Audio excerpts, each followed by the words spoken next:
Бул көйгөй биze мамлекеттик деңгээлде, өтө айылдык деңгээлде эле эмес, өтө орчундуу көйгөй. Өспүрүм кырактагы кыздардын турмушка эрте чыгуусу айыл аймактарда көп кездешет. Мындай абал секелек кыздардын ден соолугуна да олуттуу зыян алып келүүдө. Себеби физиологиялык жактан жетил электе эле балалуу болуп калууда. Мындан улам өлкөдө майып балдардын саны көбөйдү деп болжолдонууда. Эрте турмушка чыгуу көп учурда ата-эненин макулдуулугу менен болгондуктан кыздар өз укуктарын коргоо үчүн атайын органдарга кайрылбайт экен.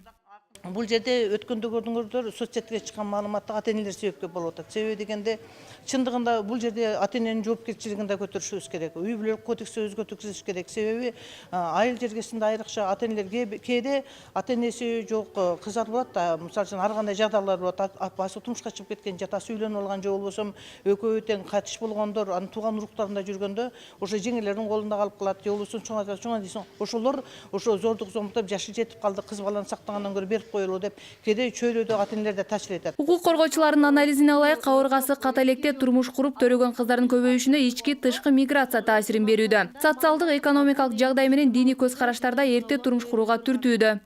Азыр негизги көйгөй бул кыздардын ошол эрте турмушка чыгуусунда алардын билим албай калып аткандыгы болуп атат да, билимин уланта албай калып атышат.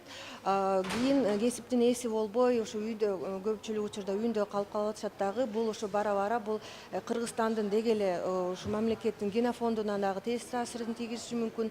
Мамлекеттин ошол сабаттуулугуна дагы, билим деңгээлине дагы терс таасирин тийгизиши мүмкүн да. Ал ортодо зөөкүрлүк сыяктуу окуяларда жаш кыздардын тагдырын талкалоодо. Зордуктоо фактысы менен ачылган кылмыш эч качан келишип алуу жолу менен жабылып калбоо зарылдыгын парламент депутаты билдирди. Ошондой зордук зомбулукка душар болгондо бизе көрүп атасыңар, биздин ата-энелерибиз уже кызыбыз зордуктукка душар болду, буну эми ким алмак эле, ошого беришибиз керек деп илгери опекундук жок ата-энеси арыз жазып берген да. А биз мыйзам сунуштап атабыз, анан арызы жазылса деле ошол жоопко тартылыш керек депчи. Жаш кыздардын укугун коргоого арналган жыйынга Улуу Британиянын элчилиги да катышты. Элчинин баамында эрте никеге турууга салт сана сыяктуу эски адаттар да зыянын көп тийгизип калууда. Биздин мамлекетте мындай көрүнүштөр жокко эсе. Себеби мындай жагдайларга мыйзам жол бербейт. Ушуга жол берүүчү каада салттарыбыз да жокко эсе.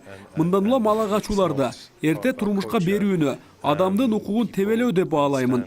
Ал эми биздин максат аялдардын укугун коргоо жана буга ылайык маалыматтарды кеңири таркатуу.